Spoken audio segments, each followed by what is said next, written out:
Samuel ni mtaalamu wa kilimo wa kampuni ya Minjingu katika ukanda huu wa Njombe. Mbolea hizi za Minjingu zinazalishwa hapa nchini na hasa kule kwenye eneo la mkoa wa Arusha, na zinazalishwa kujibu maswali ya wakulima. Nchi yetu kwa muda mrefu imekuwa na changamoto ya madini ambayo yanamwezesha mkulima kuongeza uzalishaji na tija. Sasa mbolea hizi ni kwa nini zinaitwa plus iwe Ken plus iwe DAP plus? Ni kwa sababu kuna nyongeza ya madini ambayo ziko kwenye mbolea zote za Minjingu, na madini haya ni chokaa, naweza nikasema ni chokaa, ni calcium oxide ambayo iko kwenye kila mbolea ya Minjingu, na lengo lake ni nini? Ni kupunguza tindikali kwenye udongo ambao kwa muda mrefu tumekuwa tukiutumia na wakulima wamekuwa kitumia, na hivyo kuathiri uzalishaji wao. Na mbolea hizi zimefanya vizuri. Na ni kwa nini tunasisitiza kwa wakulima? Moja ni kwamba zina vigezo ambavyo ni muhimu kwa wakulima. Moja, vinakaa kwa muda mrefu, ni mbolea ambazo ni za asili na zinakaa kwa muda mrefu. Lakini pili, zinaongeza unyevunyevu, ni kwamba ukizitumia una uhakika wa unyevunyevu kwenye mazao yako. Lakini tatu, pia zinafanya ule udongo uwe tifutifu, usiwe mgumu, uweze kukubali mazao yetu kuweza kuzaa kwa tija. Lakini la mwisho ni kwamba zinaongeza rutuba kama zilivyo mbolea zingine za asili. Kwa hiyo mbolea hizi tunawashauri wakulima wazitumie kwa sababu zitawezesha maeneo yao kuwa endelevu, yaani maeneo yao kuweza kudumu kwa muda mrefu, tofauti na mbolea zingine ambazo zinaharibu udongo. Kwa hiyo hizi mbolea zina faida kubwa kwa mkulima na zitatumika kwa muda mrefu kama atazitumia kwa faida.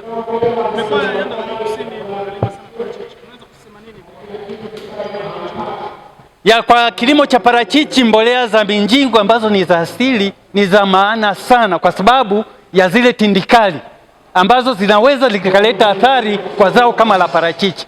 Sasa Minjingu ametengeneza mbolea ya asili ambayo ni sawa na samadi au mbolea zingine. Hii inaitwa MOHP. Hii mbolea tunashauri wakulima waitumie mwezi mmoja kabla ya kupanda zao lile, aweke shambani. Lakini hata kwa mkulima ambaye ana eneo lake, atumie mbolea hii kama anavyoweza akatumia samadi. Badala ya kutumia malori ya samadi, tumia hiyo mbolea MOHP, mifuko 5 kwa eka moja. Inatosha kabisa, sawa na mtu aliyeweka samadi malori 5 au 7 kwa eka moja. Uwepo wa ghala hili linatoa urahisi kwa kiasi gani kwa wakulima kupata mbolea? Ni kama tulivyosikia, huyu ni wakala ambaye anachukua mbolea moja kwa moja kutoka kiwandani, na anapoifikisha hapa kuna hao mawakala wadogo wadogo wanaoipeleka kwa wakulima. Tunaomba wakulima watumie fursa hii ili mbolea hizi ziwafikie kule waliko kwa kutumia hao wakala wadogo wadogo.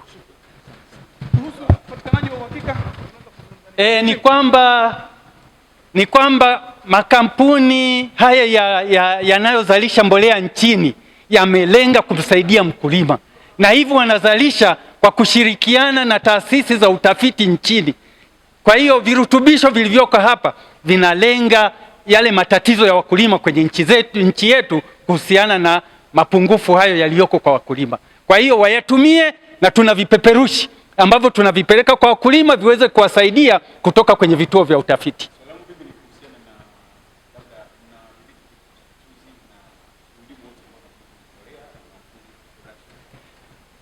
Labda swala la kuchakachua, ili ni swala ambalo linaenda mara nyingi linatokea kwa maeneo baada ya mbolea kutoka kiwandani. Maana ili mbolea isafirishwe kutoka kiwandani lazima iwe na udhibiti wa TFRA. Kwa hiyo tuna hakika inapomfikia huyu wakala mkubwa inakuwa na usahihi mzuri. Shida ni kutoka hapa kwenda kule chini. Sasa kitu ambacho tunaweza tukafanya ni hawa mawakala watusaidie kuhakikisha kwamba mbolea ile inamfikia mkulima kwa hali hiyo ambayo ameipata kutoka kiwandani. Minjingu kwa sababu ni kampuni iliyoko nchini, tunawashauri vijana wajitokeze kwa wingi kuingia kwenye uwakala wa mbolea za Minjingu. Inawezekana na kwa gharama nafuu. Sio lazima uwe na kiwango kikubwa. Kwa Minjingu gharama yoyote ulionayo inatosha kuanza biashara ya mbolea. Kitu kinachohitajika upate mafunzo ya TFRA. Mafunzo ya TFRA yanakuelekeza namna ya utunzaji, namna ya kulinda mbolea ile mpaka inamfikia mkulima. Sasa kitu cha kufanya, ukishapata mafunzo ya TFRA, utatafuta TIN number na utatafuta leseni ya biashara. Umemaliza, utasajiliwa Minjingu ili uweze kufanya hiyo biashara. Minjingu ina paketi ndogo ndogo, ina paketi za kilo 5 ambazo hazipo kwenye mfumo wa ruzuku. Hizo unaweza ukachukua na ukauza.